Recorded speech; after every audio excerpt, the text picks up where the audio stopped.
Okay. Is anything happening?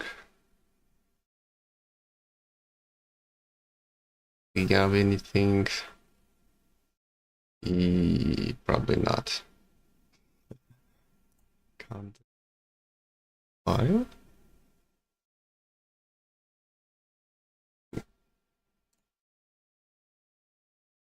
Is anything happening? Oh, look at that. We're actually live. Okay. And I didn't notice. This is my first time streaming, so excuse my um technical issues.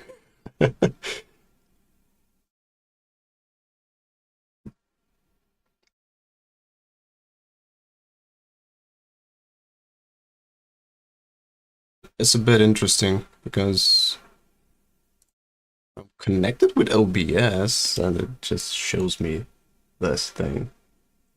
But anyway.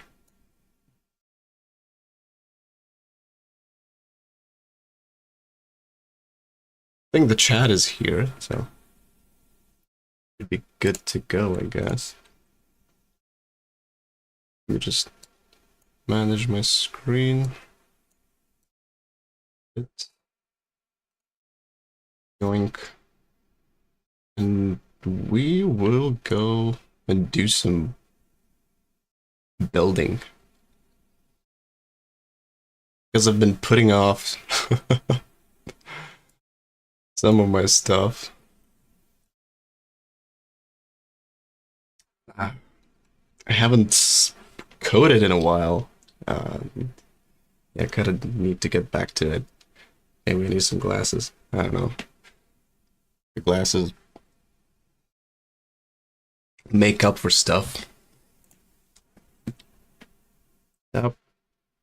I don't know. This will be something like an hour long, maybe 45 minutes or something. I just need to basically clean up my crap. So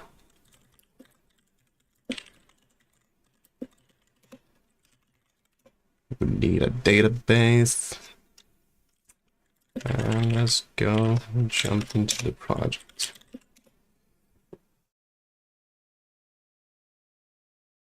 I mean, I've been streaming on Twitter, but Twitter has a pretty bad streaming experience. You could say that. I mean, the quality is bad. And it's, I mean, you cannot really do anything with it. The text is not visible. Right. Right. What we have here is a sidebar that will be probably refactored into something way better looking. I mean, this whole huge thing can be a component of its own. Well, but for the time being, is gonna do the work. I mean,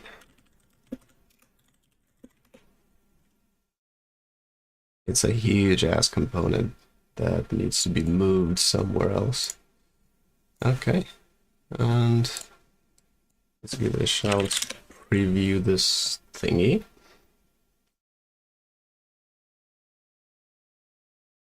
Yeah, and I was playing around with an accordion on the sidebar just to see if the user experience is better or worse. And as far as I received some feedback from people outside of this thing, of this application, it seems that they like the idea of having collapsible controls, but they want to have them open by default so they could collapse them whenever they need to. That's pretty good, I guess. And yeah, this still needs some work to be done. I mean, it's not the best looking thing in the world. But yeah, I'm using Next UI for this. And I need to see if they have it open by default or something.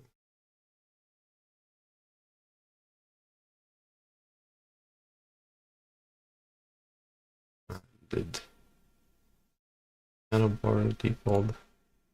Oh, there we go. Default expanded keys. Okay, so you're telling me, yeah, this kind of looks like a map at the moment. This looks like a map. Maybe we'll need to do a map. I mean, it looks like a map, so probably the best way to go about it by using a map.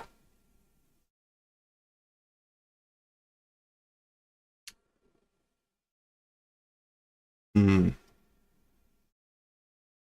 I mean, it's not the priority now. What was my main priority? I mean, it's been a while since I sat down and coded this thing. What's the priority? I mean, it was styling issues. All right, I remember now. I remember now. I need to clean up the control elements. So we have element gaps. So this is okay so far. We have the get active styles as its selected value, which is okay. Flex column controls, we have the get active styles. Okay, that's good.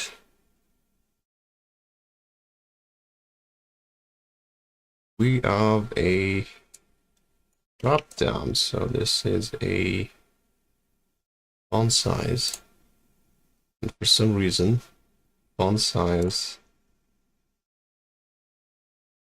doesn't want to work with this.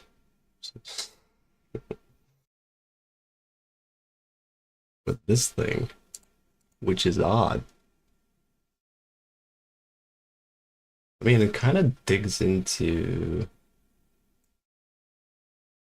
the, yeah, this is an overflow issue. This needs a Z index. Oh, let's say 10. No, or not. Hmm.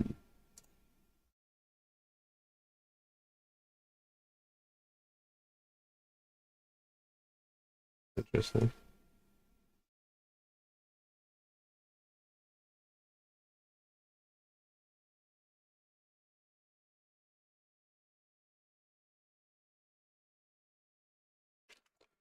So get builder page.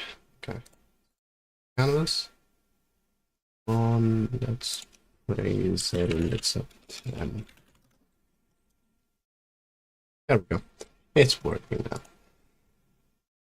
Right, so need to clean up this mess because this is not looking the best. Something font size. Yeah, font size controls. Font size. Why can't we just specify font size with a icon?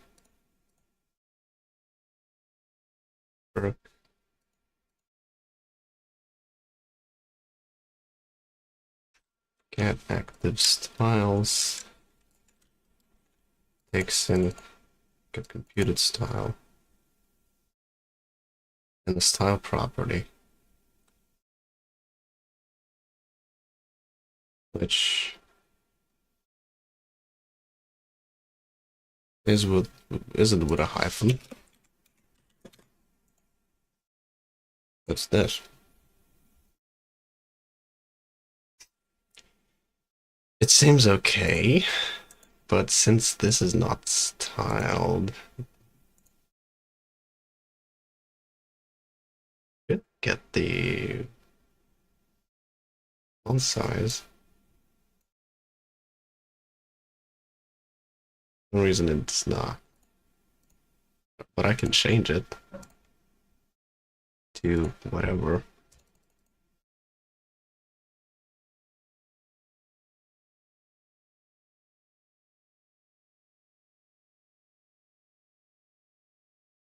Yeah, this thing will have some performance issues if we continue working with this in a bad way, in a bad matter. Okay. Well, layout, tab controls. So this is for block, inline, and flex. Yeah, we'll need to really work on this. Horizontal alignment, height and width. I need to do the same with the button controls. So we have button elements.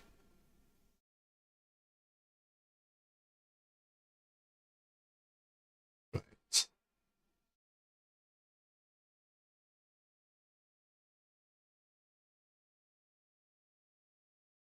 Hmm.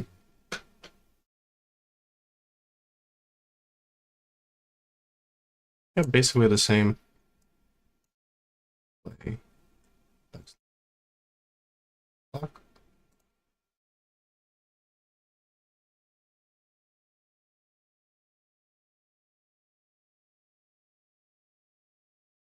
Did it in a similar fashion, I believe. Mouse, window, top right, bottom left, and so this is okay.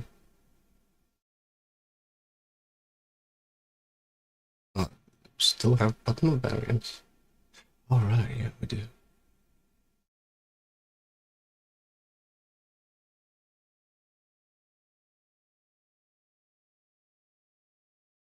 Hmm.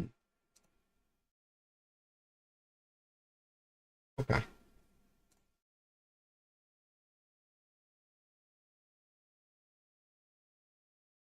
Okay. Go to the sidebar. Hmm. Yeah, we'll create a different component for this one.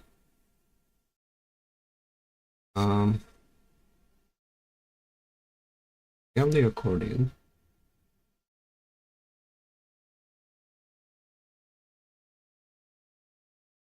We could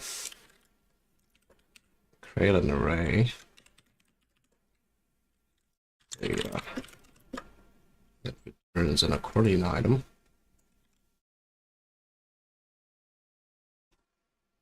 With let's see. Let's say key. Let's say, is that a title? It's gonna take in a title. I'll take a component.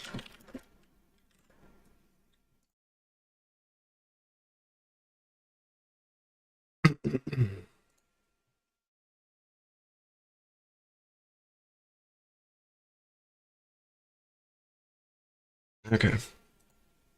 So let's create a const controls.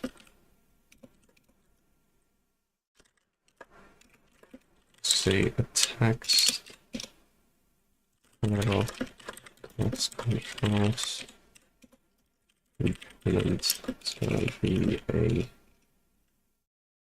what?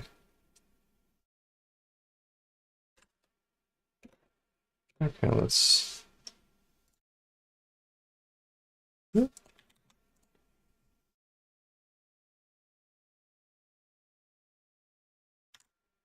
We're gonna just map the controls. So data key data title and data component.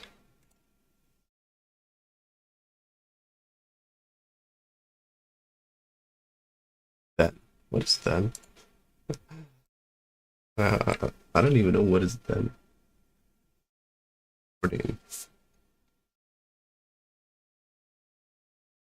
What is then? What? not assignable to something.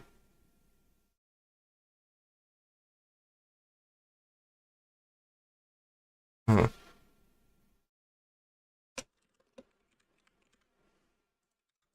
Do you need this? This is odd.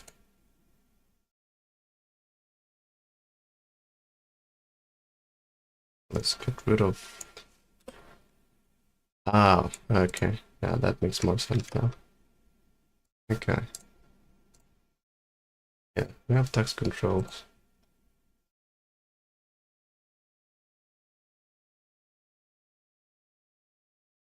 They look interesting. Okay. Mm-hmm. Oops.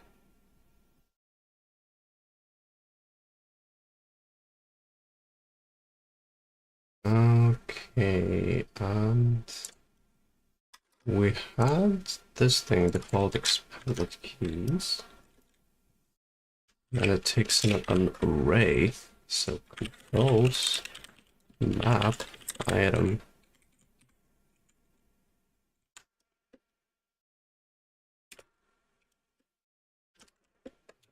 And just give me back an array of keys. Be default expanded.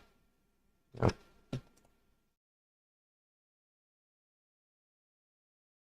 Okay, so position controls.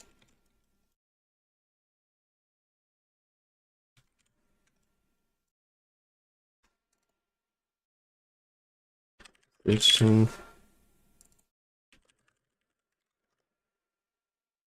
Different controls.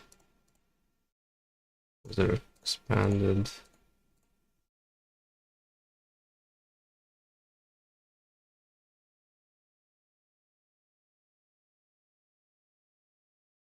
Positioned element controls.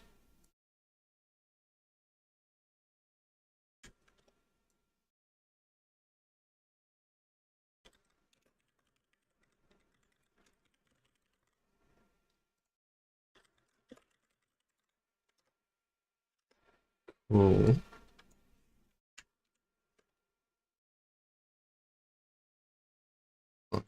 Width. Control less. Height with width.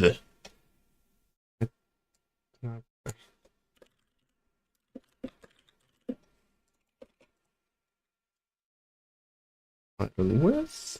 Then margin and padding. Margin padding.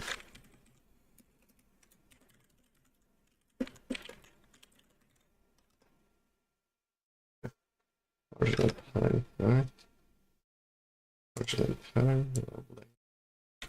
Types.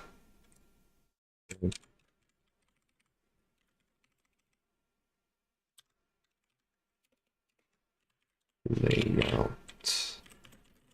Types.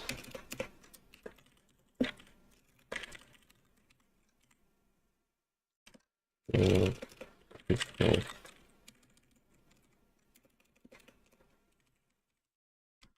Like, well, layouts, we have what?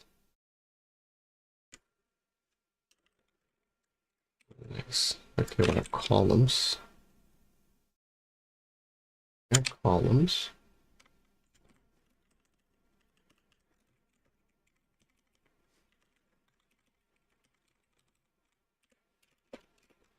Columns and gaps. Columns and gaps. That's good.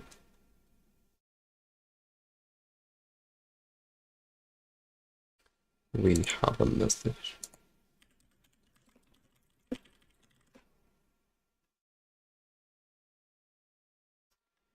Okay. Flex columns. Horizontal alignment. Good. Okay. No? No.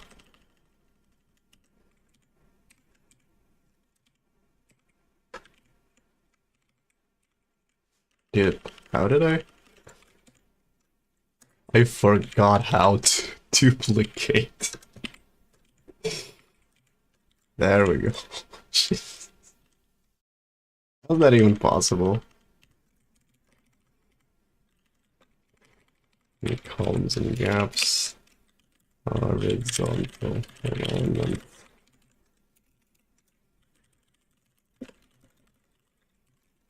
Okay, we have vertical line. And yeah, vertical.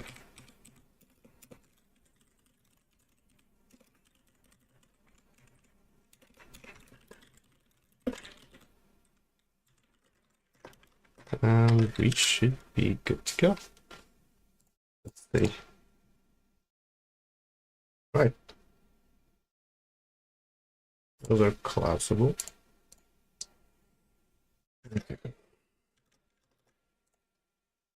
We can give you a controls wrapper to style and position you the right way.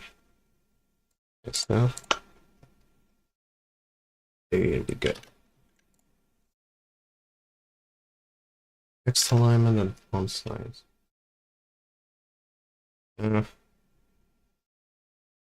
You can live on the same plane, basically. Okay.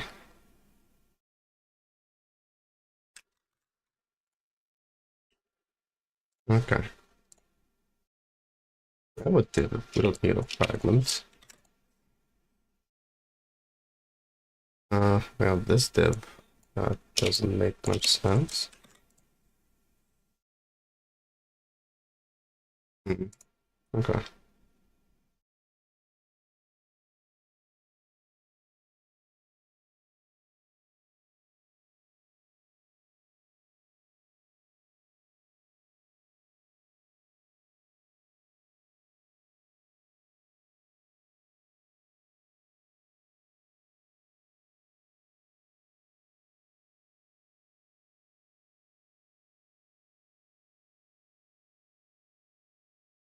Yeah, we have controls wrapper, we have sidebar. No, it's not called sidebar controls because I could use them anywhere. Canvas controls.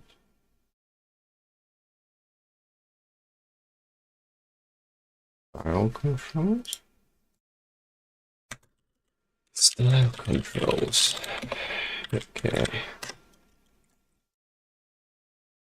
We could actually just yoink this little thing. Put it in here. We have a lot of controls, so yoink at the home section. Organize. Okay, we have text alignment. Control. Ah, okay, so we don't need canvas controls. Okay, good. Rid of those. Then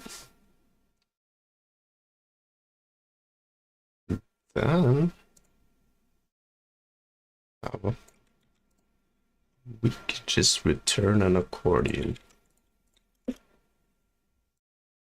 An accordion item.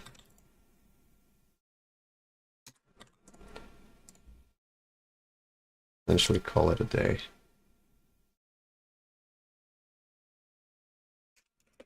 Select the component, we return a style here. Not set style, it's style controls. Yeah.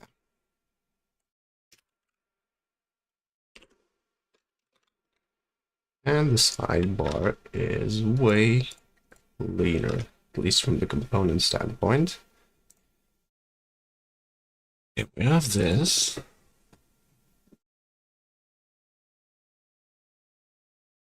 Yeah, we cleaned it up. Does it still work? Work.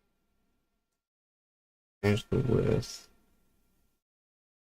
Yeah, okay.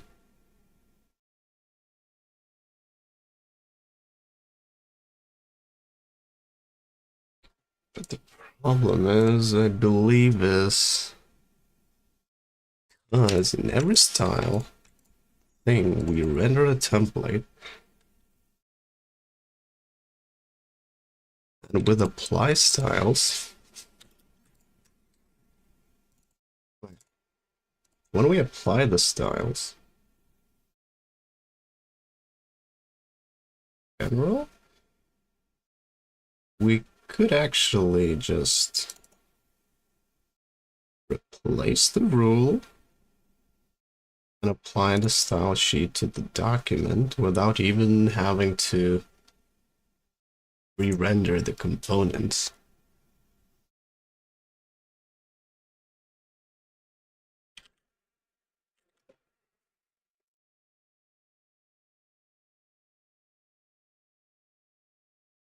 I believe so. That would take away a lot of overhead. I mean, because at the moment, every single thing is rendering a template.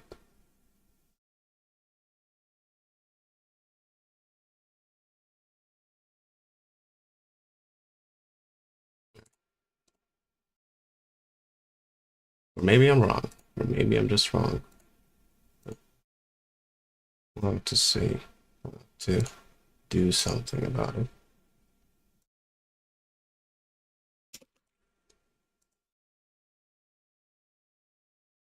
SaaS, which is good. I've got a lot of those things going on. Right, we have button element. We have utils. No components. We could do basically the same thing. Button element. We have children.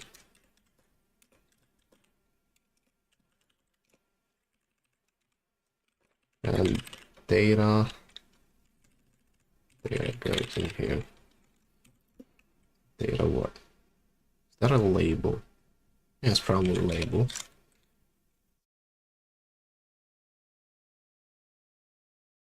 Icon. Let's see. Data icon. Click. It's gonna be an on change. Do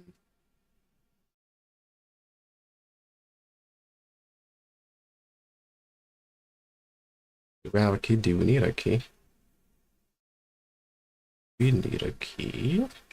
Yeah, we gotta need a key data label. And variant.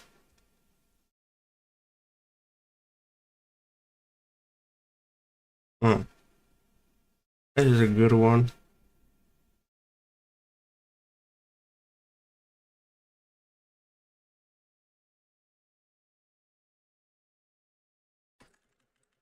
Control props. On click. Gonna take no void. Probably.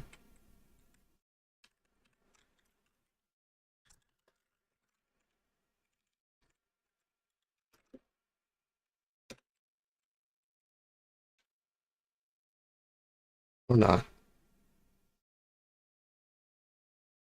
On change.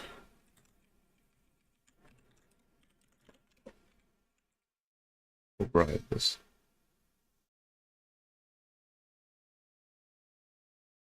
And a variant.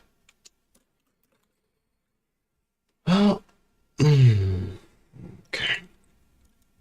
Oh.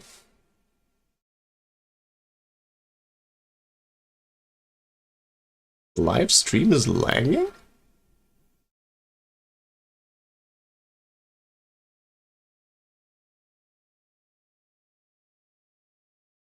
What do you mean by live stream is lagging?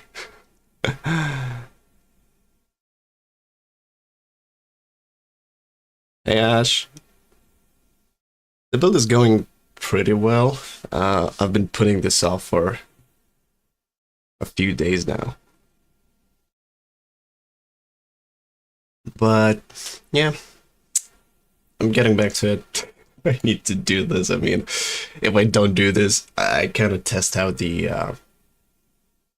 what it feels like to launch a SaaS, actually, to learn things along the way.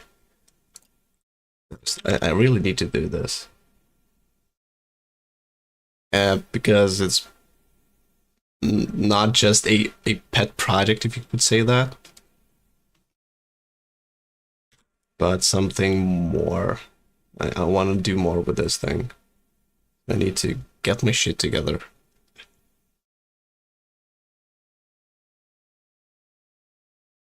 In between what?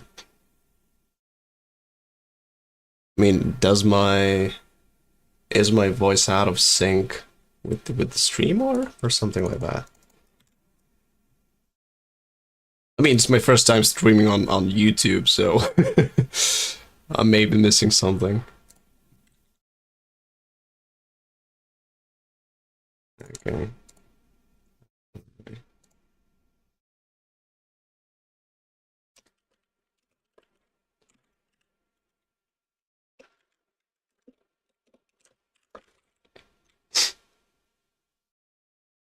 Did I just... Oh man, I think I saw a heart. Probably. Okay, we have left. What is a stop prop? Do we need a stop prop? I don't know. We have a value. We have a unit. We don't need a unit. We need a on change. Function. Handle on change.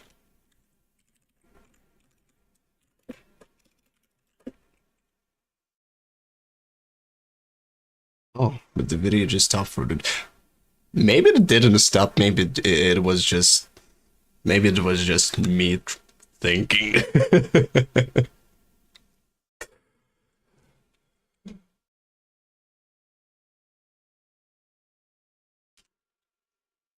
Okay.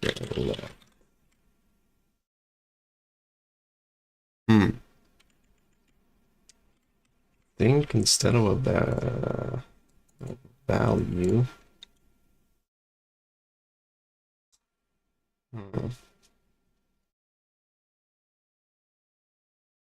Yeah, Twitter streams are odd and kind of awful at the moment. Yeah, let's give it a... yeah, we got a label. We have an icon. And props.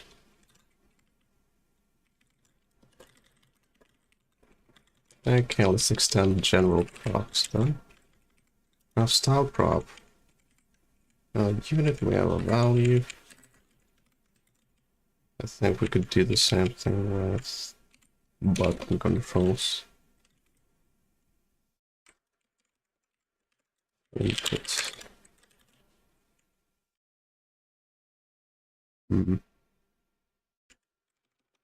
This one is going to be general props. This one is going to be the input control props. Okay. I really hope the you can see the text actually, or what is going on. Type button control props extends general props.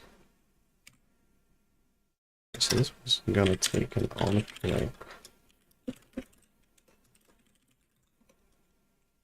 And a variant. Very solid. Light.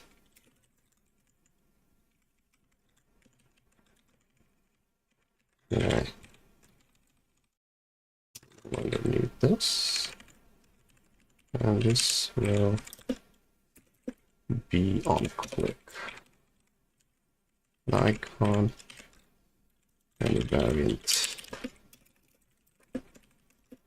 Data.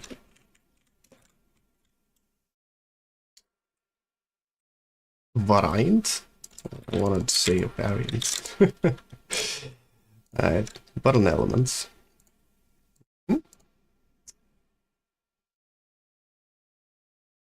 Elon Media X, yeah. I think so. Elon Media. Well, I really hope they get their shit together. I mean, it's a huge platform, but they still don't have their shit together. I mean, it's crazy. Hmm.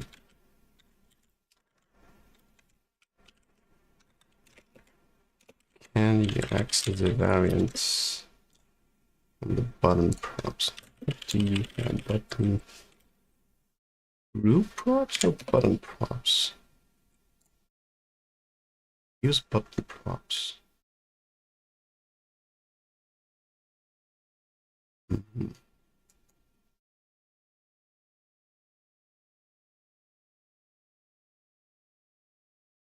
Do you have any variants?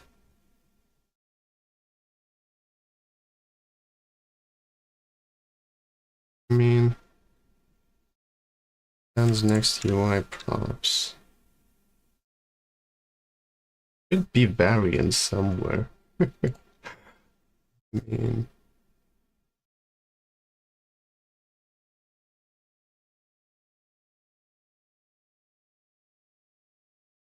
ah, there we go. Button variant props.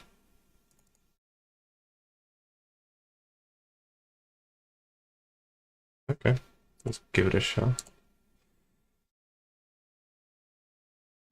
Do we need to? That's a good question. We kind of need variants, but we need two variants. I don't want to repeat them over and over again.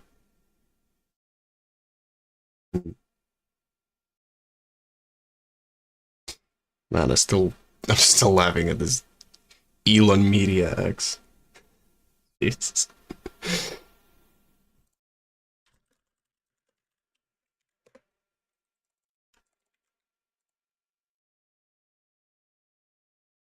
Yeah, there we go. We have button variant props.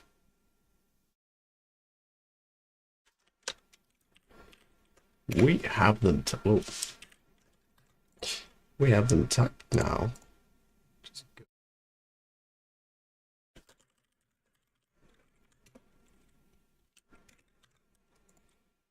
Data variant is undefined.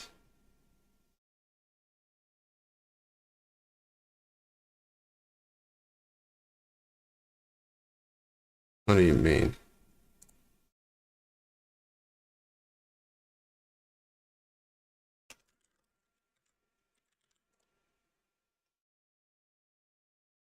Ops variant. Hey, okay. I'm an idiot.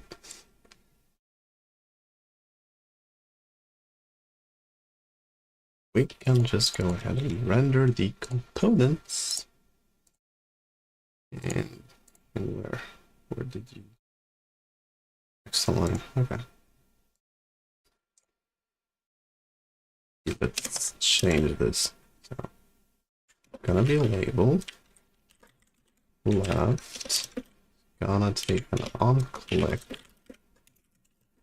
And go on change.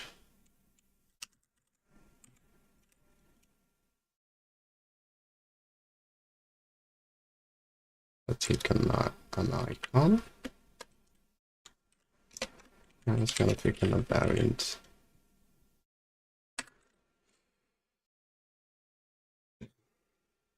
Get active button variant.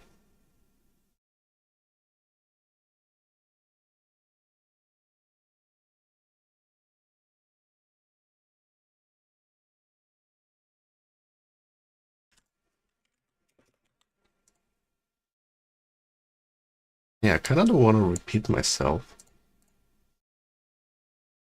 I wonder if we can pass the data on click. Let's see.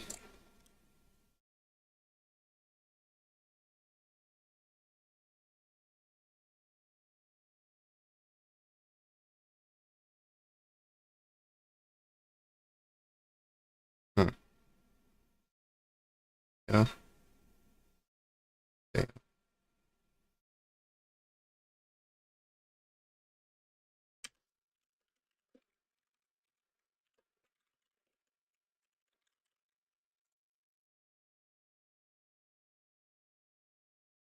Alright, so it's gonna take on a T.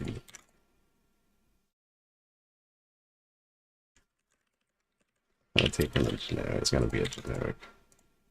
Should be a generic. I was expecting. Oh, come on. It's a function. Jesus. Anyway. And we could just get by without using this too much. It's true though. I like Elon, but I don't like how much chaos Twitter is in right now. I don't think Twitter is in huge chaos at the moment. I mean, yeah, it's undergoing a lot of changes and all that. I mean, they even laid off a lot of engineers. So, but it's not in utter chaos. It's undergoing some management shifts, some technological shifts. They're kind of pushing quite a lot of features quite fast with all those technical layoffs they did essentially.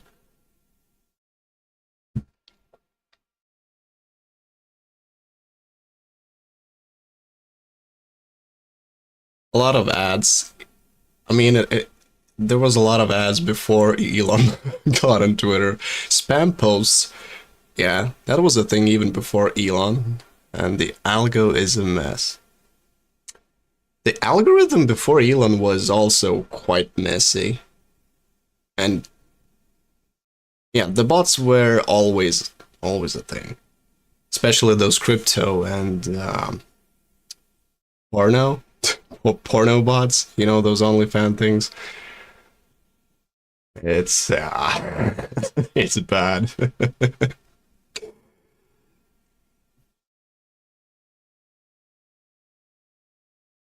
At least he's trying to combat the issue for somehow.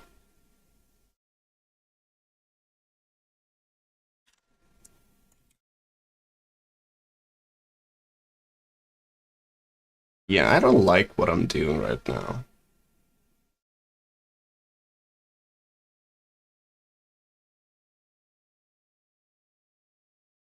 Why did I even write a function to do the same thing? I just kind of repeating myself.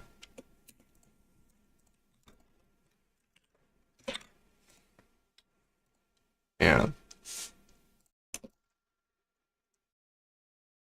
This has no point.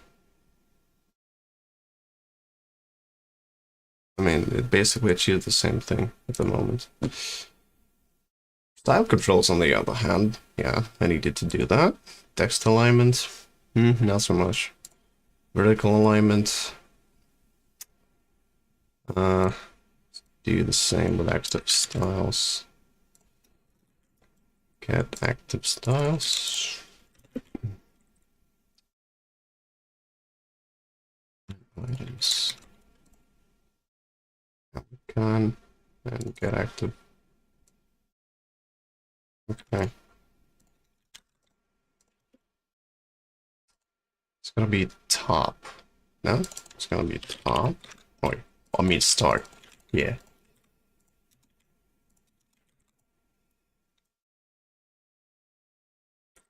the problem with over optimization is that you begin over optimizing even before you need to over optimize it. So you end up thinking about how I could optimize something even before you need to do that. Okay. I mean, this should be good. Top, center, and bottom. Okay. And we give it a flex. And this vertical. Okay. Okay, this is working now. I mean, we should do the same thing with horizontal. Where's horizontal? There we go. Active styles. Get active styles. Jesus Christ.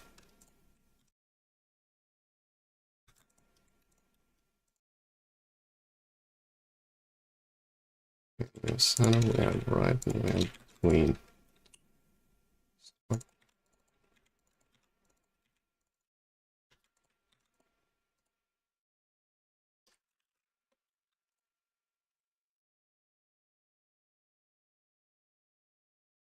Yeah, will I get back to streaming on Twitter?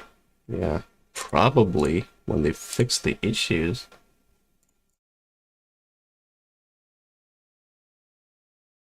Something's not right.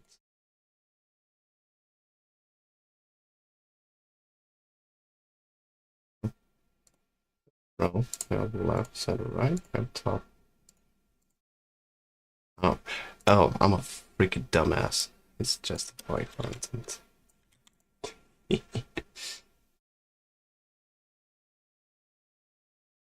No, I don't have a wireframe. I usually like to do things on the go, unless I have some really specific needs. I usually will wireframe something to just get a basic understanding of how the thing should look like, and then carry on from there. Yeah, if I'm working in a team, yeah, then I will actually need some wireframes, so we have some reference point that we can get back to. Because the customer may say, oh, we have a bug, and I go back to the wireframe, I go back to the styles guide and say, no, this is not a bug, this is a new feature request, or, a change or something, because it's all according to the style sheet, to the wireframe and whatever. But whenever I'm doing something on my own, like a personal project, I just try to save as much time and skip the wireframing part, because I'm using a UI library because of that. So I could just put stuff together. It looks okay. It looks good. I can just move on. I hope that makes sense. Okay, this is working good. Okay, good. Duplicate. Yeah. Yeah, UI designers are freaking expensive.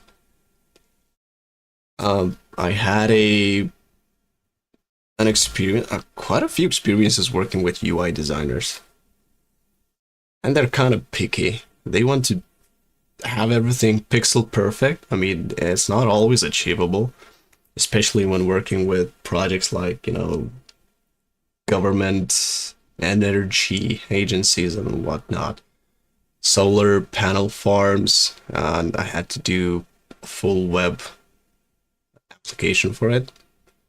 And we had an in-house designer who was also really bitter, because she had to do a lot of changes basically every hour, every 2 hours, because the client was not happy with the designs. So I would receive the designs, I would implement them, she would receive the critique and changes, she would change the design, and I would have to change the website, and this the whole cycle of never-ending changes and complaints and whatnot was just too much. So whenever I can, I'll just doodle together some idea. I want this thing to look like something like this. I'll pick a UI library and just go to town. So this is one of the reasons why I'm not focusing so much on having a lot of freedom, like, Webflow gives you WordPress and whatnot.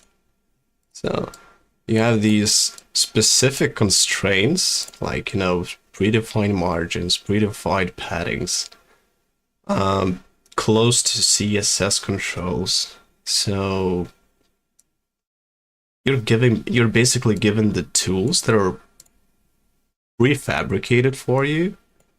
So you don't really have to worry about, oh, the spacing will look off, the sizes will look off or something.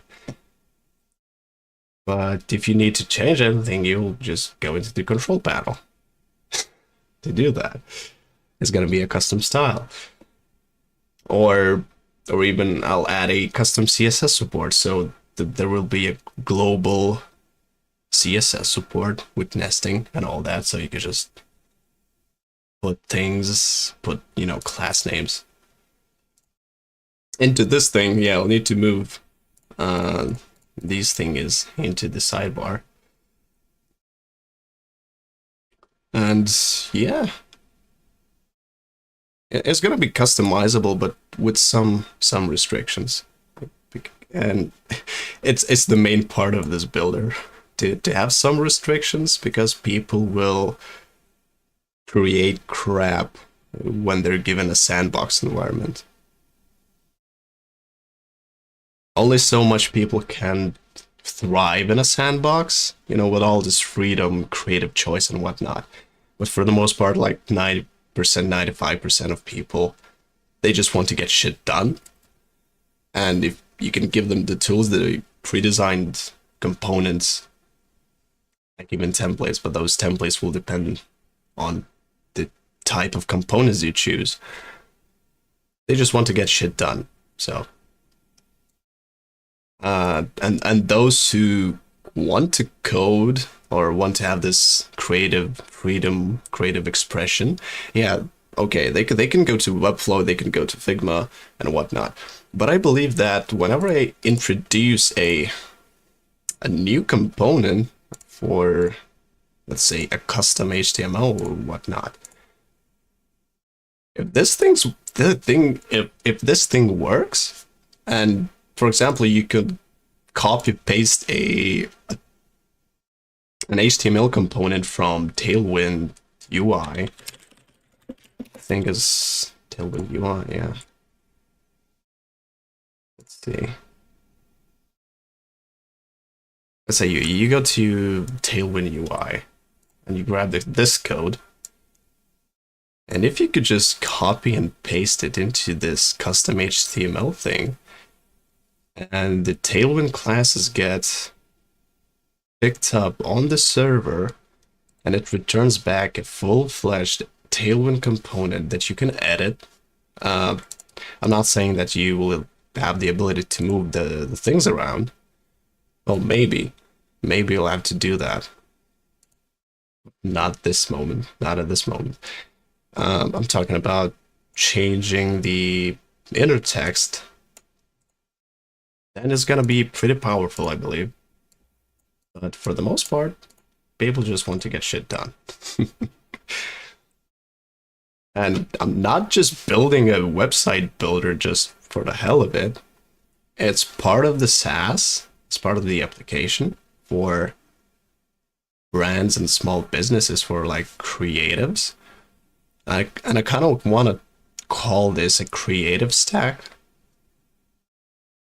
Because it looks awful, but in the creative stack or the brand stack or whatever, we're gonna have websites, because I believe a brand or a business or a small business should have a website.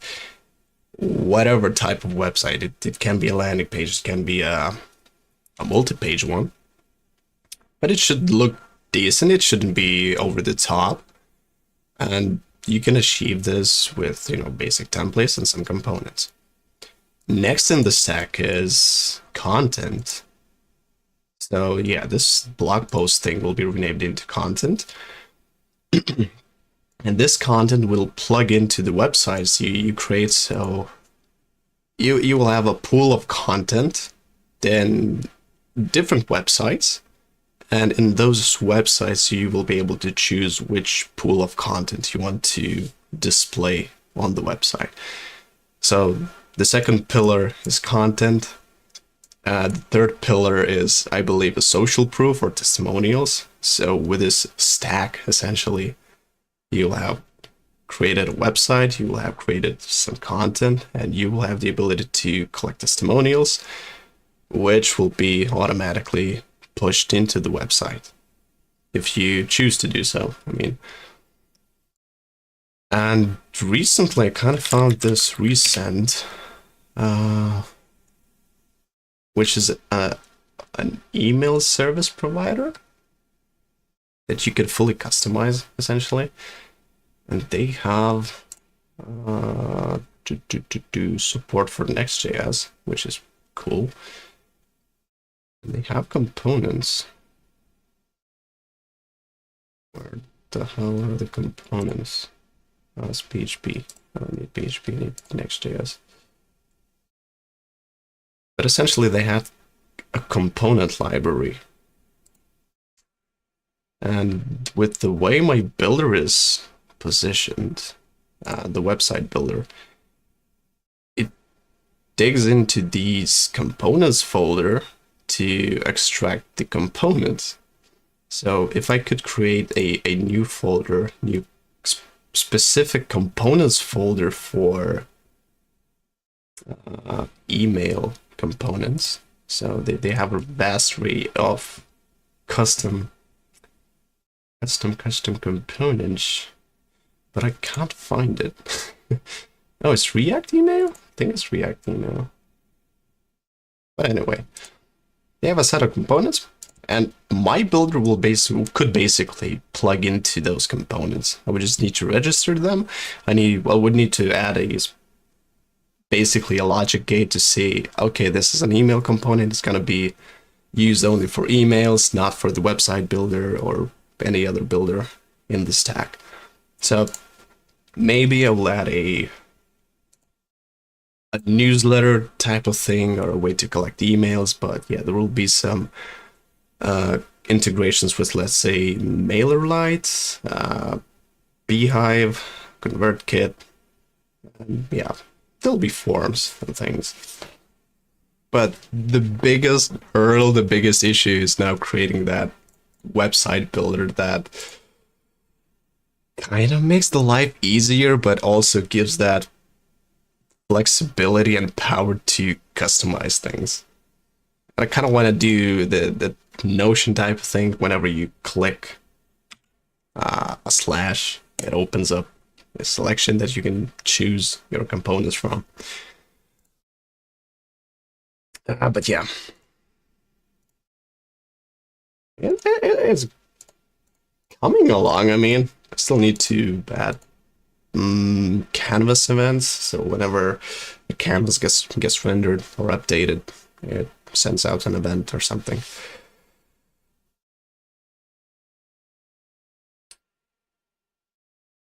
For the email box, I'm actually planning to use resend. Okay.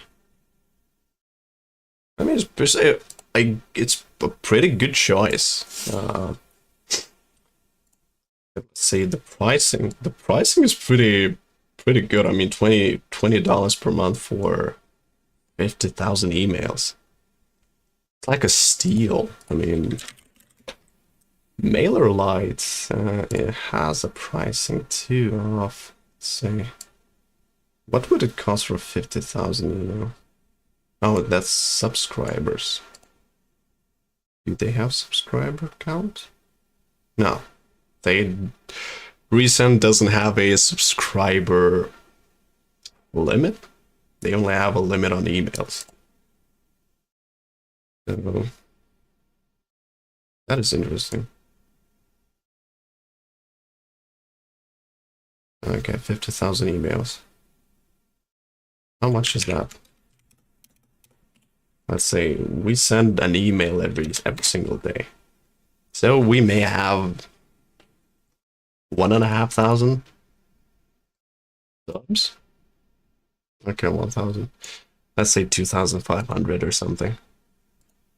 And MailerLite comes out. Yeah. A bit more expensive. Yeah, a bit more expensive. But it's billed monthly. Oh, if it's billed monthly, then yeah, it's way more expensive. But MailerLite kind of offers more value because you can sell digital products, templates, dynamic emails. But Resend is just an email service. So it's way more powerful if you know what you're doing. So there's that. That's a trade-off. But personally, I'm using MailerLite. I haven't used it that much, but I'll definitely take a look at Resend. I mean,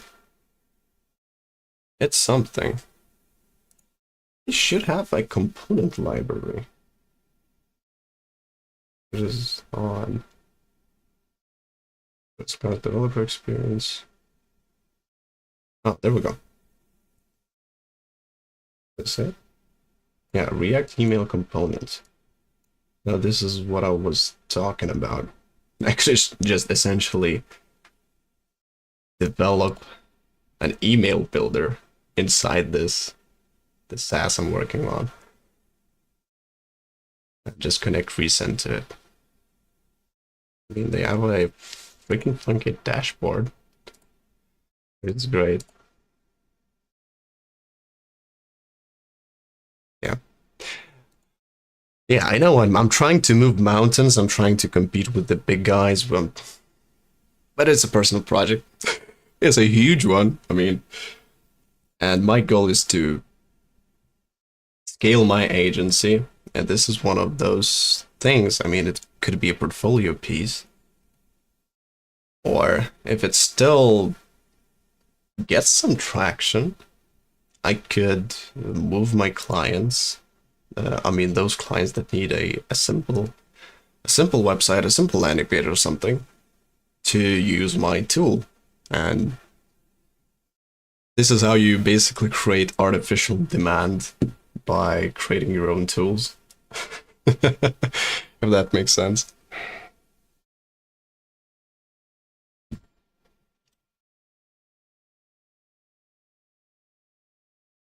Alright, so where will that live? Yeah, it is ambitious. It's really ambitious. Man, I'm hoping to release an MVP. I mean, it's already the 20th of December. I'm nowhere close to even having a functional MVP. I think I have a log. Yeah, log out. Was it log out? API. We have an API somewhere. Never. Jesus Christ.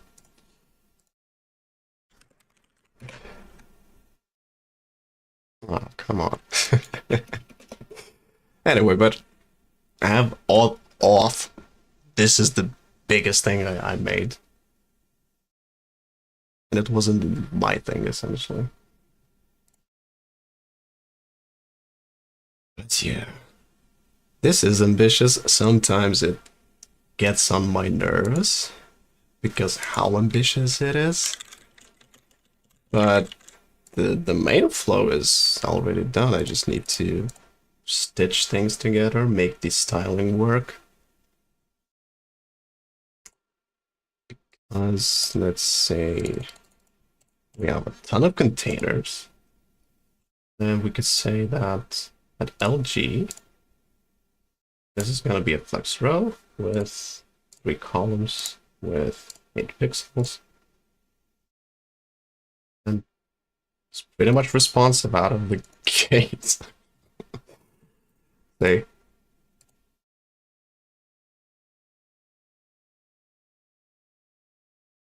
a lot of the heavy lifting has been already done.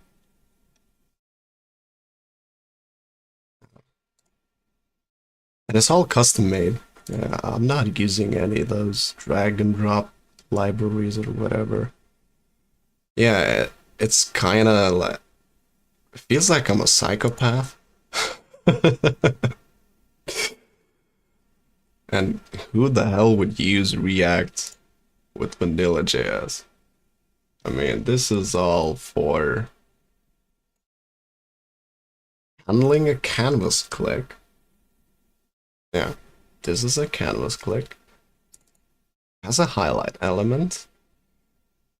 And I'm creating a new React root for this vanilla.js so I could pass in canvas element control buttons.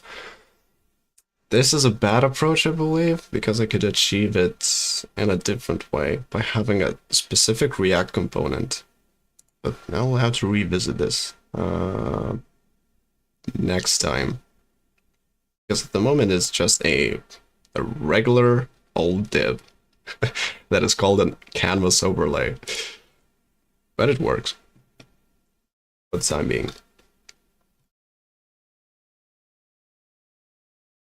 Yeah. There's a lot of things to do. I didn't expect actually to see how much work goes into making a website builder actually. It's huge. The amount of work you have to put in is immense.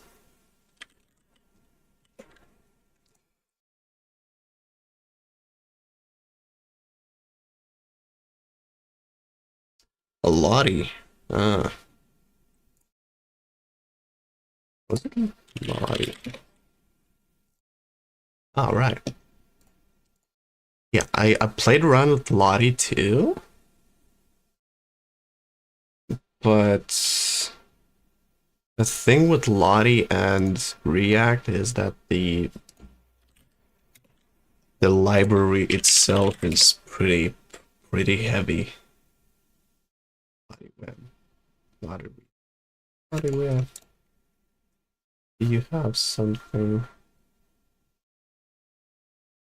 Lottie. Integrations. Okay. Oh, they have an integration with WordPress. Okay. If they do have an integration, then I believe I'll need to do one. Developer tools. Okay. Well, React. We have React. Yeah, we have React.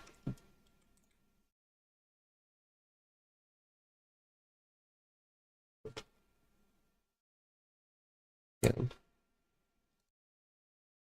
It's a pretty heavy library. Yeah. Is it Lottie Web? Not Lottie React?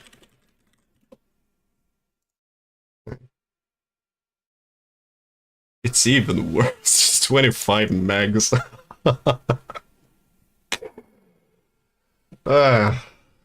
25 megs, come on.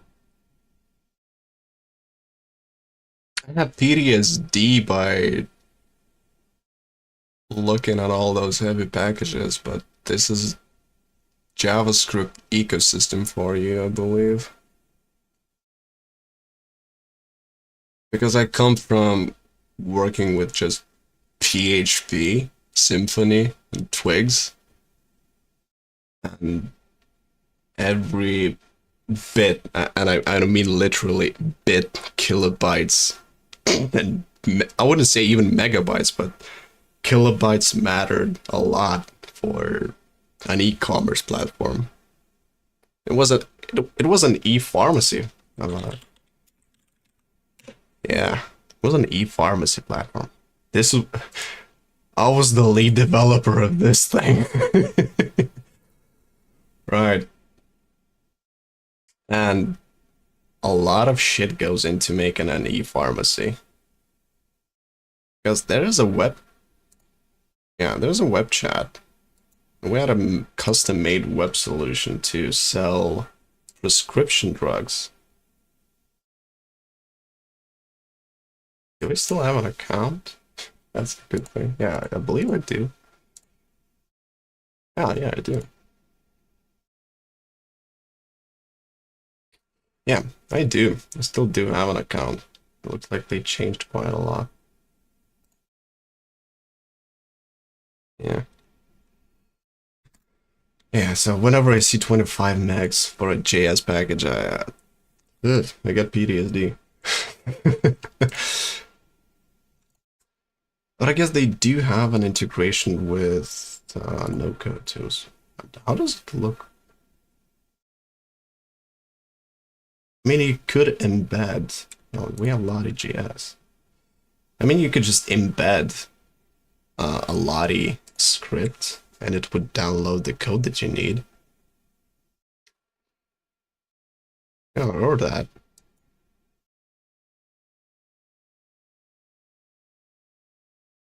I mean, it should work pretty well with Party.town.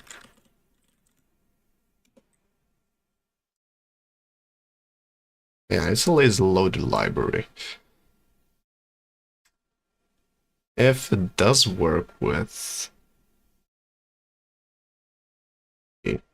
some libraries, then having a pretty hefty, I don't know, package work together with Party.town wouldn't be such a huge trade-off. It's a pretty good tool. I remember even writing my own custom one for that e-pharmacy thing. It was a beast.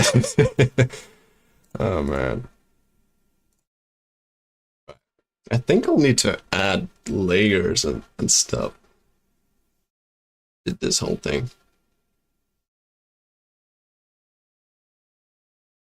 But maybe in the future? I don't even know. 6 columns, maybe 2 columns. I don't see any work. Ah, something broke. Yeah, don't mind the warnings. It's coming from the Grammarly extension.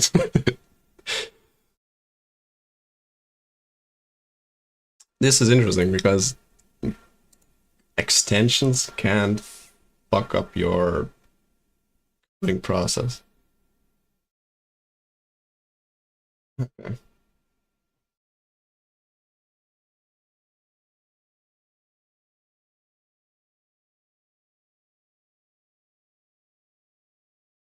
Okay, this is weird.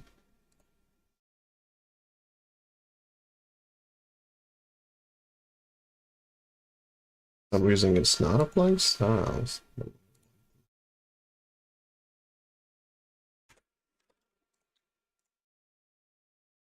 Even though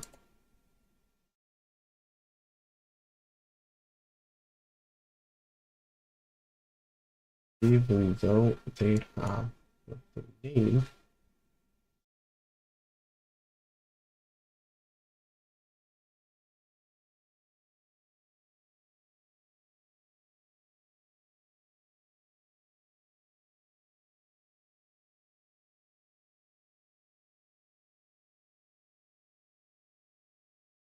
But yeah.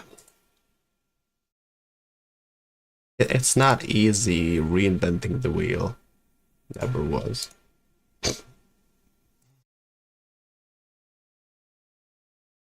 It's so weird to say that. I mean, there's WordPress, there's Webflow, there's all kinds of different web builders. I'm just sitting here trying to reinvent the wheel instead of using them. But if you know, what's the name?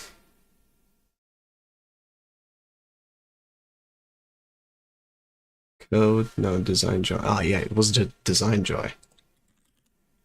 Design Joy. Yeah, this is Design Joy, and they kind of had issues with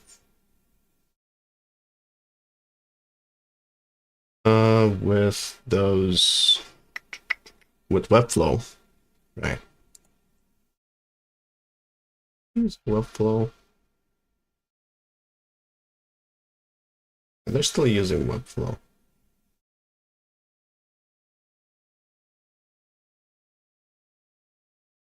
But anyway, even Design Joy had issues with Webflow for charging a ton.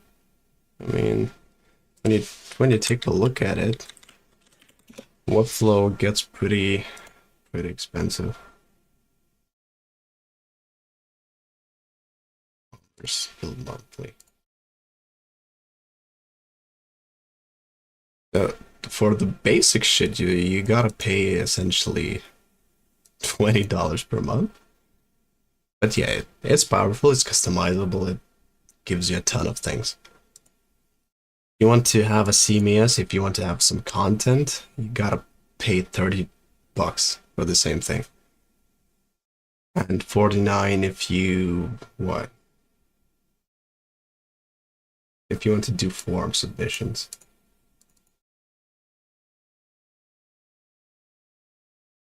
So yeah. And you're basically locked in with them. So you cannot really get your website out. You need to kind of rework it if you want to move anywhere else. And Design Joy had to use this enterprise grade thing because they were getting way more visits than, let's say, 300,000. And they had to pay what was it? Was it a few grand per month just to have the site running? When you could host your own website, let's say something like DigitalOcean or Cloudflare, and pay just the hosting fee, essentially. I mean, there's more to it. I mean, there could be load balancing and stuff like that, you know, on the infrastructure side of things. But when you actually take a look at Webflow, it gets pretty expensive just to have a single website running. Yeah, you can justify it by saying that it's powerful, it's customizable, it gives you this and that and that. But you could have it cheaper if you do it custom. I mean, I'm not trying to bash that it's a bad platform and mine is better and you should use mine. No, mine is not better. Mine is rudimentary. But I'll do my best to allow people to escape the vendor lock-in.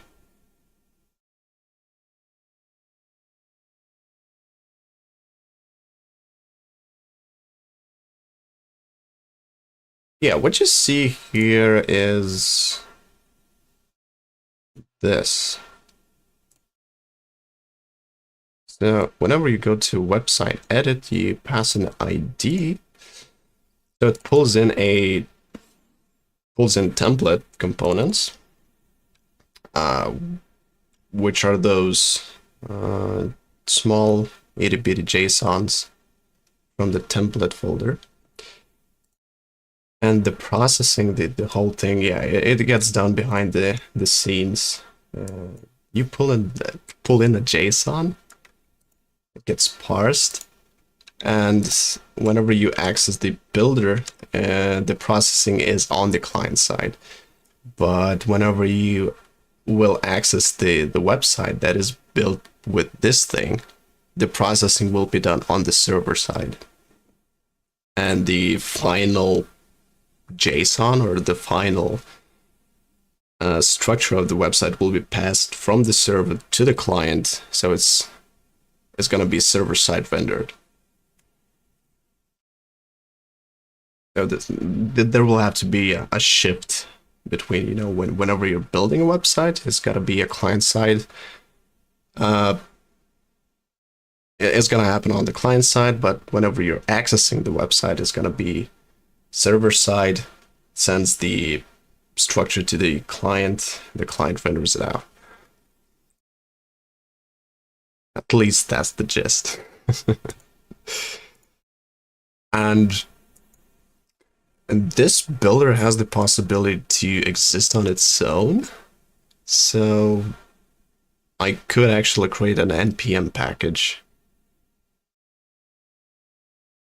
And you could probably host this builder yourself and actually create structures and inject those structures into your own Next.js application. So you could build stuff around, you could build static stuff around a content that is managed by a builder.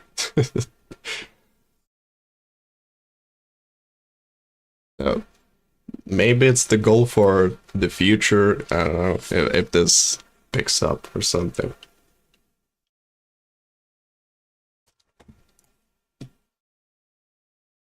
But yeah, there's a lot of stuff to do. There's a lot of stuff to do. And I can't wait when I get into the backend side of things, to code all the entities and all that crap. Maybe I'll use a different backend in the future. I don't know. Maybe I'll go to something like Go, maybe PHP. But for this MVP, I'm just using Next.js as a backend too, so.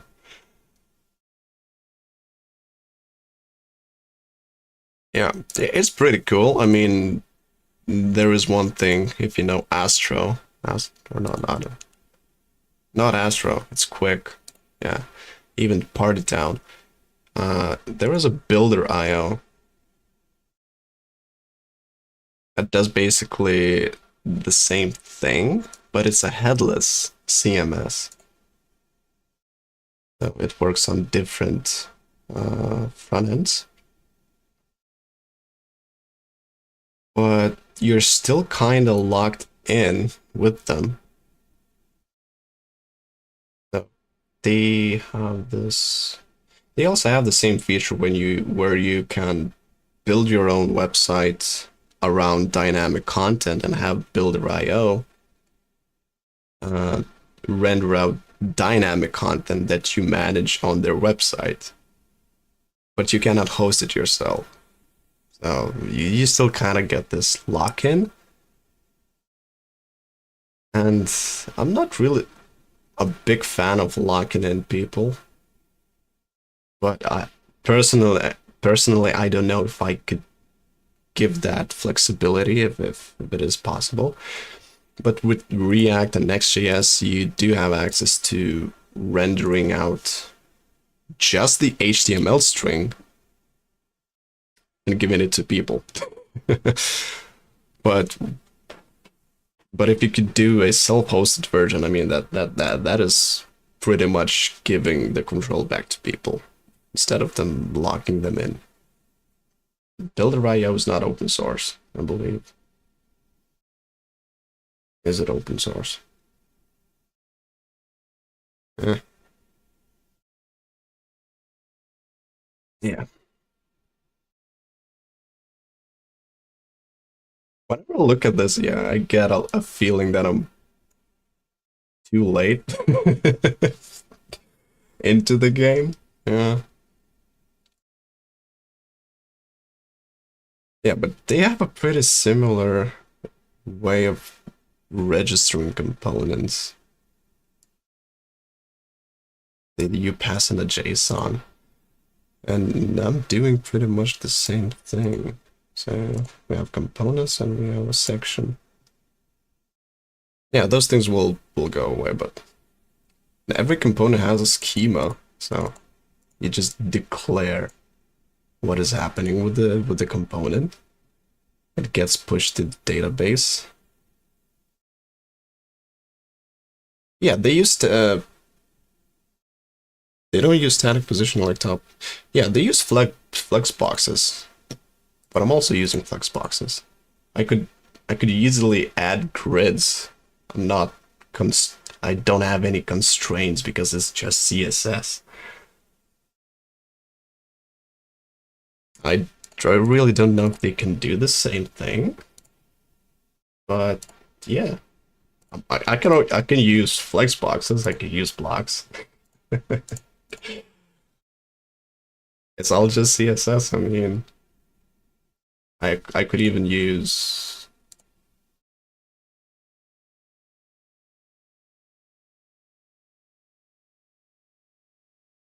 Yeah, I have to appeal to a niche audience, and that niche audience is, I would say, small businesses and the brands and creators who don't have a ton of money. So I could play with the pricing. I mean, it's 15 or 39. But again, this is way more powerful. But on the other hand, I'm offering a way different solution. It's kind of like hand holding people instead of giving them all the freedom to mess things up. But yeah, if they're using flex boxes, I mean, I'm also using flex boxes, but I put in the work to make sure those flex boxes are responsive. Let's say there's a lot of titles. See? Yeah, we need some word wrapping. How does it look like? I think we need word wrap. Make sure it doesn't.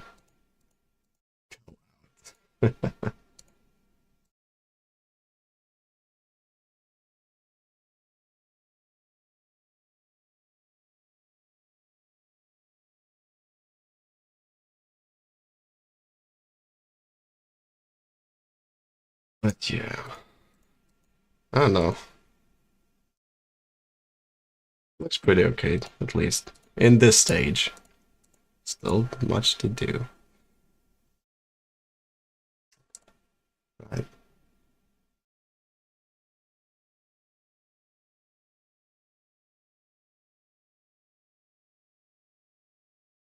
Mhm. Still thinking how to. That's nice. How to actually work with the breakpoints.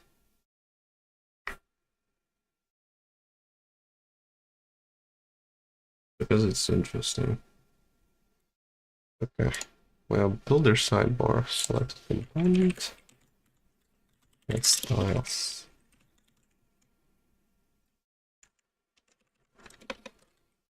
And what I mean by that, how pretty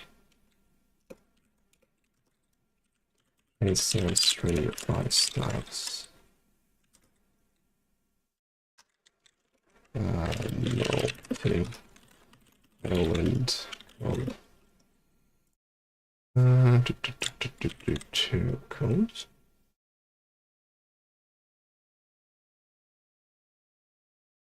Huh. Is there a code class or something? Photography. Probably not, but anyway.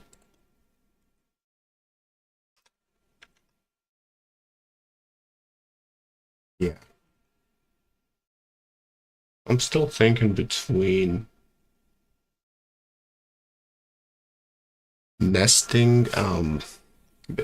Okay. So currently I have all of the containers, so with specified widths. And for every breakpoint, I just add the styles into that container. Different approach would be for a selected element, add a selected breakpoint. But that would just achieve basically the same result.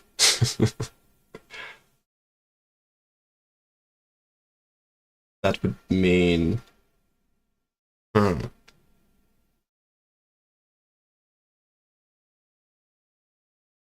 But with the second approach, I believe I would have a better way at cleaning unused styles code.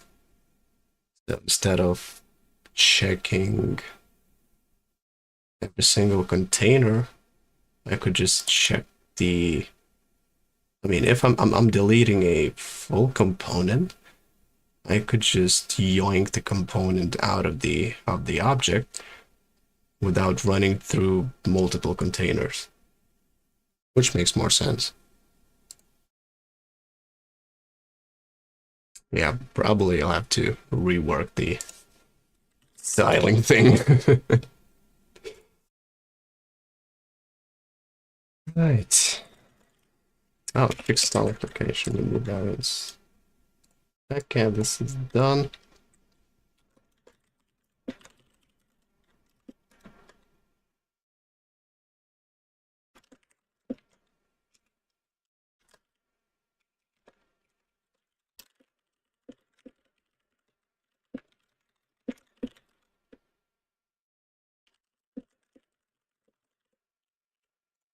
Okay. Yeah, I was just talking with myself then. But I guess it makes way more sense. And it's way more maintainable, I believe.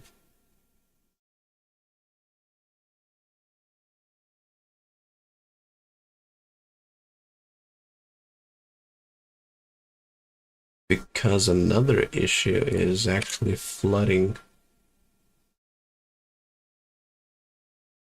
the DOM with unused styles, let's say.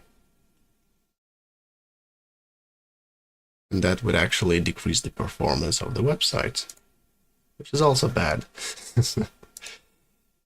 Okay.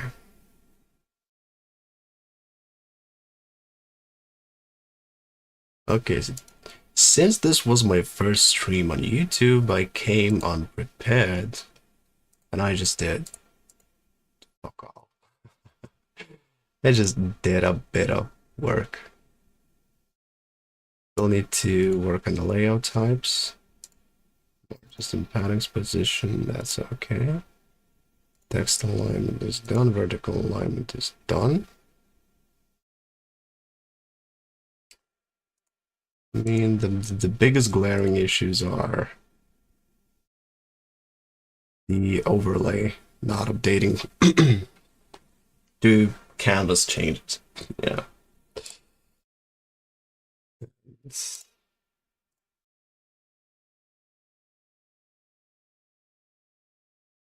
I mean, the drag and drop works. Pretty okay so far. But anyway, so I'm gonna go take a break. So thank you for watching. I'll probably do more of those streams in the future, but you know, Christmas is coming. Maybe after Christmas? I think so.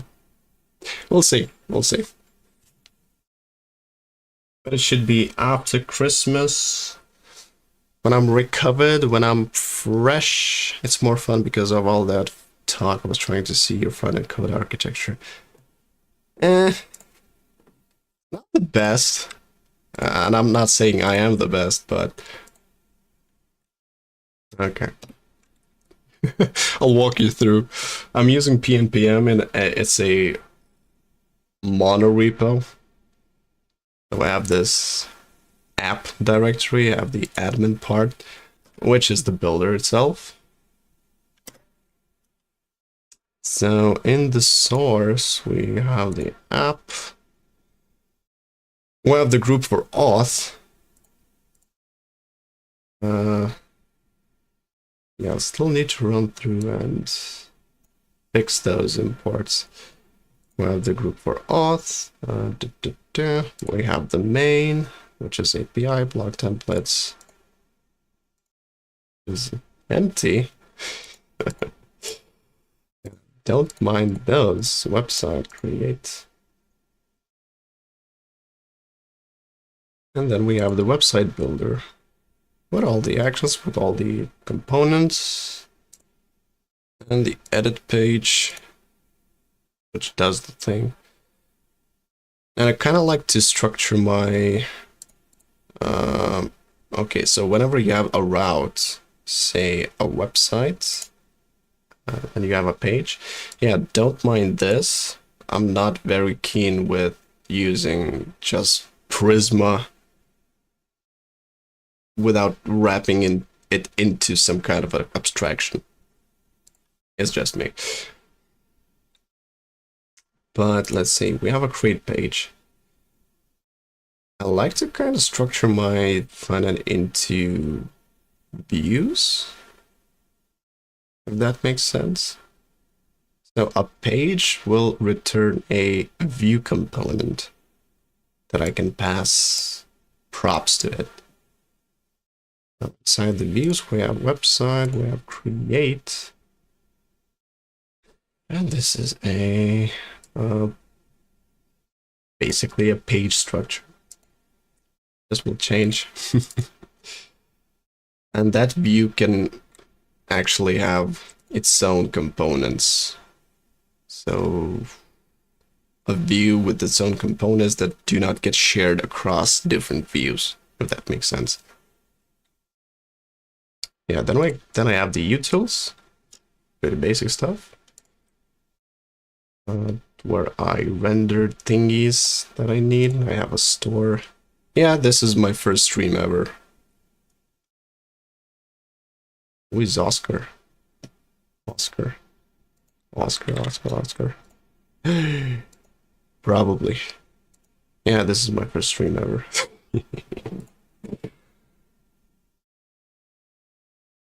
Yeah, for the store, or the global state, I use Rustan. How do you pronounce that? I don't even know. So I have different slices. So I have an action slice, which is used for a single thing, which is this popover. And you can only have one, because if you have multiple ones open at the same time, it just gets messy. So I have a global action slice that opens or closes or just handles the open and close state of the popover. I have the schema slice where I store my schema or the website schema. It's all JSON behind the scenes. I have the selected element, which is anything that is selected. A selected component is a JSON representation of that component, just a snippet, so I could access all different values.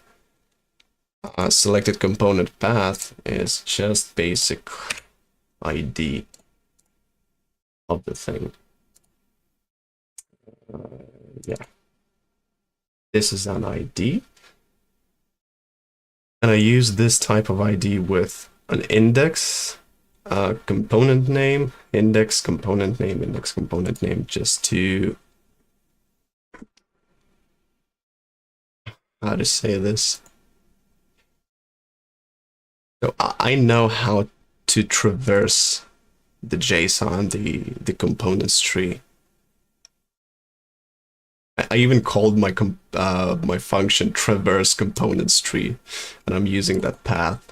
That path is selected component path. I hope that makes sense. Then I have the style slice. So I stored the slice JSON. I have the style sheet from the JSS, a style element which is in the DOM, and a breakpoint. And a template. And yeah, for this I'm just storing a template ID. A template ID is basically, let's see, what is a template ID? Oh, a template ID is just this thing. This thing has a template ID inside, so I know which components to pull. So if you have multiple components in the packages, like let's say I have a landing page template, I could create a new template and call it Ash templates or something, and it would have its own template ID. Template components is a collection of components, so basically this. All those JSON snippets. Yeah. And the render template is actually a structure of React elements. It's a different kind of structure. It's a specific React JSON that React takes in and renders out the HTML. So I keep up the render template. So I know when the DOM is updated, when I render new template, new components out. And this is how I keep track of what is happening on the screen. So pretty much it. I have some hooks. So I use the builder provider, so which is basically a context, React context wrapping a Zustand store. And it's used in this edit page. In the builder page, yeah, the builder page itself is wrapped in a builder provider. So this is how I have access to all the states from different components. So a builder header, a canvas, a sidebar, and it goes deep into the rabbit hole. Use error messages. This one was for, okay, let's see. If I want to create a new website called Cheese. Okay, use template. It should give me an error. So this is where I use this hook, use error message. It parses out any ZOD type of errors or any other error messages. Pretty simple, and it gives you a string essentially. This is a huge use styles hook that I used to get an active style from the CSS. Apply a class name to a component, apply the style sheet to the document, and apply styles for general. I mean, it should be apply styles for a general breakpoint, maybe. Breakpoint. For default? Yeah, it makes more sense to call it a default. Default breakpoint. Yeah, that's pretty much it. I mean, there's tons of things like JavaScript, event handlers that are not React specific, it's just vanilla JS, mouse overs, context menus, canvas resize. I even wrote my own custom drag and drop thing. So this custom drag and drop actually works by finding the position of the element in the JSON, not in the DOM, but in the JSON. So I get the element insert position using those IDs of those components. And it then, let's see, let's find, yeah, it finds the position. And then it should, I believe, drag drop.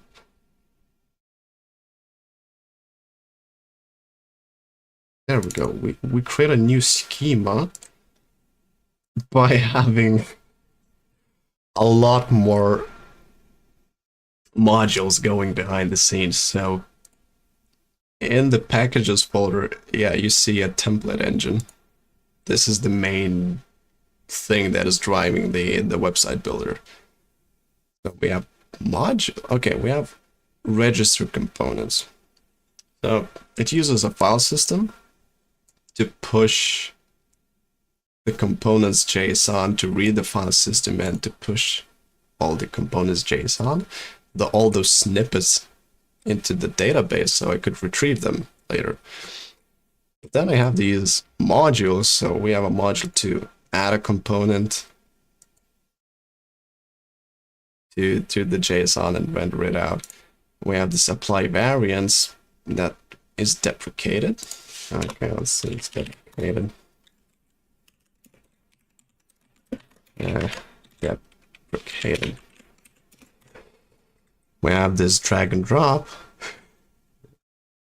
that, yeah, okay, it creates a new schema.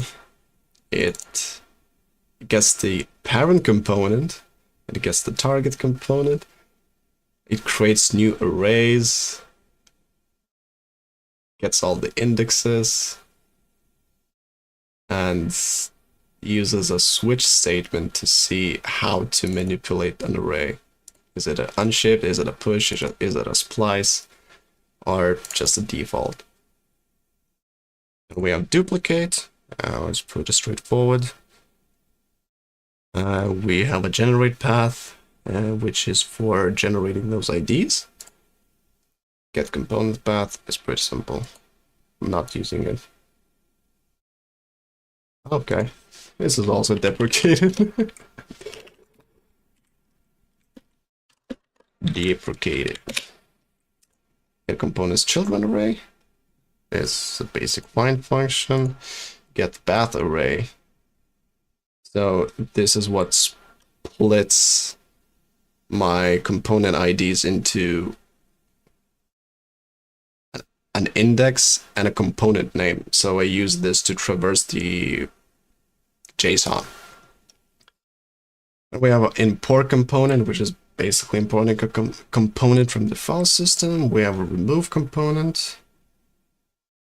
We have a serialized schema, which is the thing that does the transformation of a JSON to a React component. So I have those separate things. So this is a serialized schema. And then if it's serializing for a builder, then it adds, you know, like those outlines that you see, you know, those dotted dashy borders. Yeah. Adds some data attributes, and it all applies to a DOM element instead of applying to a React element.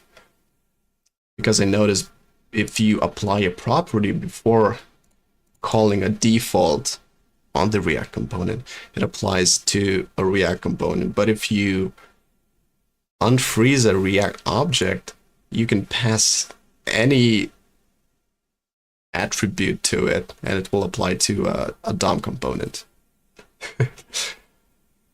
Yeah, I hope that makes sense. Yeah, then we have this traverse components tree. Get the parent path, get index type. Is it a number? Is it a string? That's self-explanatory. And yeah,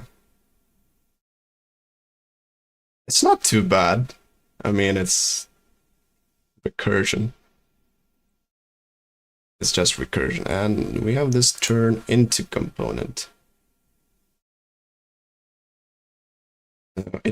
You can select a component. Let's say we have a container with a title, and you can click on turn into, and let's say you want to turn it into a subtitle. It now has a whole different schema. You can turn the subtitle into, let's say, a button. And it inherits all the children and properties shared between components. So if you have children from a title, which is basically a string, and you turn it into a subtitle, it maps to the subtitle's new children. So if you have a title with a string of title, you turn it into a subtitle, it will retain that string of title. Oh yeah. Yeah, and we map the selected component props to component schema. I like to be verbose with my function names.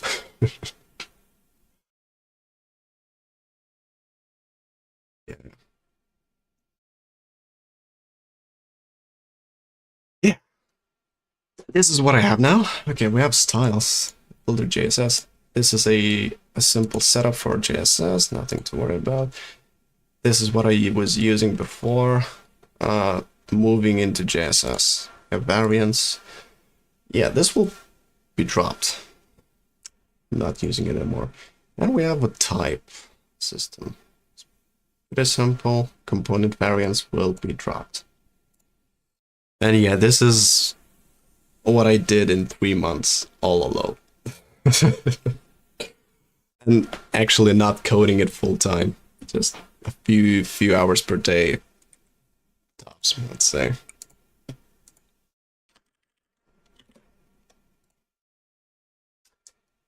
So yeah. Yeah, I'm already setting up controllers for working with the backend. We have a config. I'll still need to tweak around the packages to make it more manageable. We have data. This is the old structure. I'm trying to move into controllers, entities, just to abstract a database handling. So I would have an easier time plugging in any APIs or new database connections. So I'll need to work on that too. Yeah. Yeah, for the database, I'm using a Postgres and Prisma as an ORM.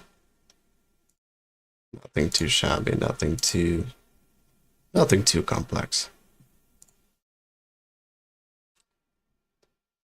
Yeah, that's it. That is what I've done so far. The next thing we'll be working on the client. Yeah, I tried working with it. It did well. It did well. And it worked on generating all the components on the client side, on the server side, I mean, and passing them into the client, so it's server side rendered, and it retains all the SEOs and all that shit. I hope you got some value out of this. I don't know. I'm not saying I'm the best, but I try to keep my things clean as possible, as clean as I can make them to be. Yeah, so it's a mixture between React, Vanilla.js, some backend, Next.js things, and all that. Right. Man, that was a talky.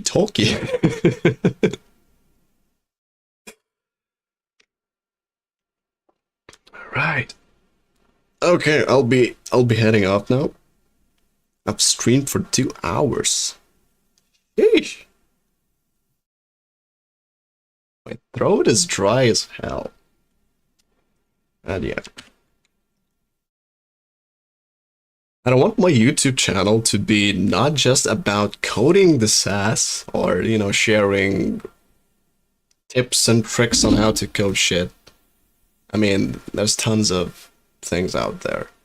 I want this to be like a documentation of my journey, streaming the way I do things, uh, explaining them to you. If you find something interesting, I mean, I'm happy to explain this. But also, I want this to be a documentation on how I work on the SaaS, how I learn new things, and push this into the world. As in managing it, selling it, marketing it, creating content around it. I want this to be a holistic package of what it feels and what it's like to be, I don't know. I would say a SaaS founder, but yeah, it's a SaaS founder basically, without any customers. I'm just in the dirt, in the trenches, doing my own thing now. But I want this to become something where I could share my lessons, all the realities of the world, including mental health, physical health, and I don't know, things that people will actually struggle with and not be solved by some, gurus saying that you can get into software development, web development, front-end development, back-end development, embedded systems, blah, blah, blah, and start making $100,000 per month in just 6 months, 4 months by being a junior developer. That thing makes no sense. I mean, no one makes 100K fresh out of the gate without prior experience, without prior knowledge. That is just bullshit.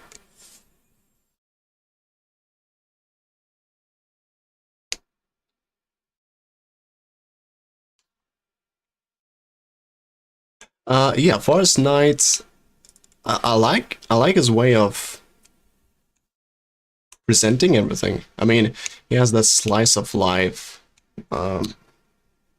He kind of goes outside just to chat with the camera. I mean, I like the way he portrays his chickens. I wish I could have some chickens, but I don't. I live in an apartment. It's a rental one. And I live in a pretty, I wouldn't say it's a pretty apartment. It's just something to get by. I mean, it's not lavish. It's not luxurious or something. Because I don't really want to waste money on rent. I would be better making money and putting it back into the business. I mean, I have an agency, and I would be putting the money back into the agency. I could take out more, but no, I don't want to fall for this crazy life creep trap that usually happens. Alright. Yeah, I'll probably look into Forest Knight and see if how could I make my content or my streams a bit more enticing, a bit more engaging. I mean, I have this setup right now that shows a keyboard on how I clickety clackety typety typety, but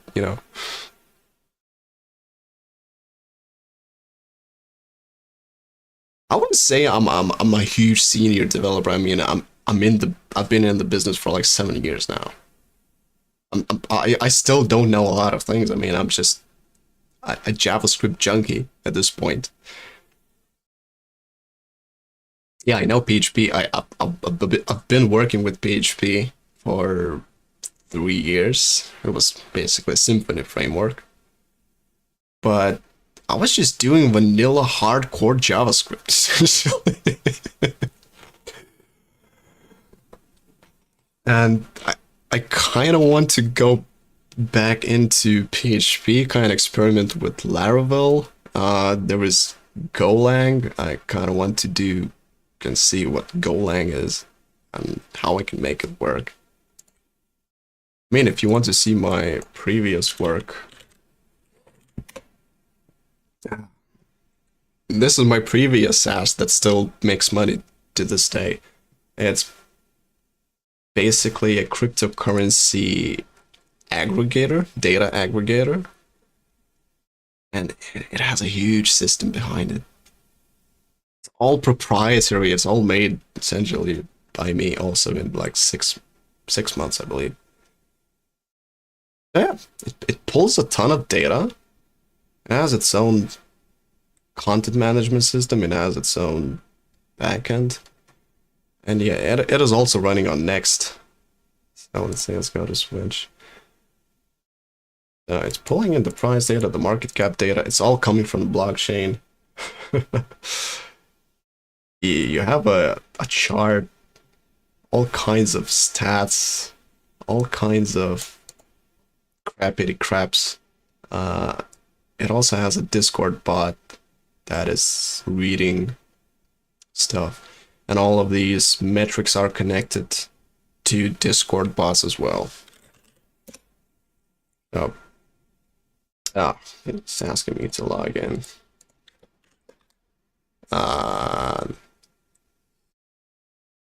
You will not be seen. Oh, come on. Anyway.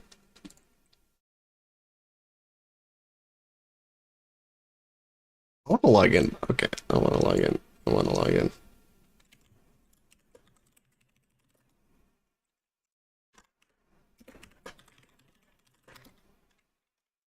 Right. Yeah, it has a ton of endpoints. It's huge. We have 5, 1, 2, 3, 4, 4, 5. We have 5.5 million transfer entries. We have 1.5 million market stat entries, so it's reading the data every 5 minutes. Every 5 minutes, new data comes in. We have social stats. We have Discord events, the Discord announcements, some comments. Yeah, it was a huge project that I made. And it's still running to this day. It's like 2 years old now. I'm using Keystone to manage all this. I'm using cron jobs on the server to manage everything else. I could even show you that I still have this running. And it's running on my agency account. Oh yeah, we have 2, 3, 4, 5. We have 4 VPSs, virtual private servers, and 1 database.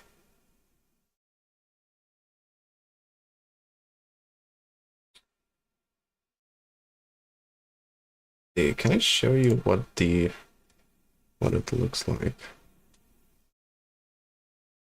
Huh, that's weird. I need to drop. That is interesting.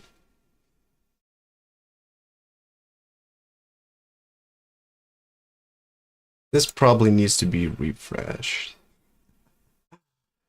Okay, we have transfers. Yeah, disk usage is okay. Okay. We have Discord bots running. It's using 100% CPU for some reason.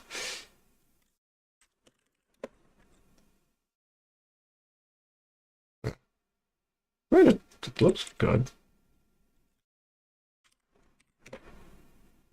Yeah. We have a holders tracker. We have random Discord bots. We have a website on the same server, and we have multiple Discord bots. Yeah, there's nothing too much. There we go. This is what it looks like when it's scanning for transactions. So it just automatically does this. Yeah. It's a huge, huge thingy. Anyway, so thank you for watching. I really need to go now. I'll pee myself otherwise. But it's been fun. I think I'll probably stream more on YouTube because the quality is so much better. Yeah. Anyway, thanks for having me, and see you around sometime.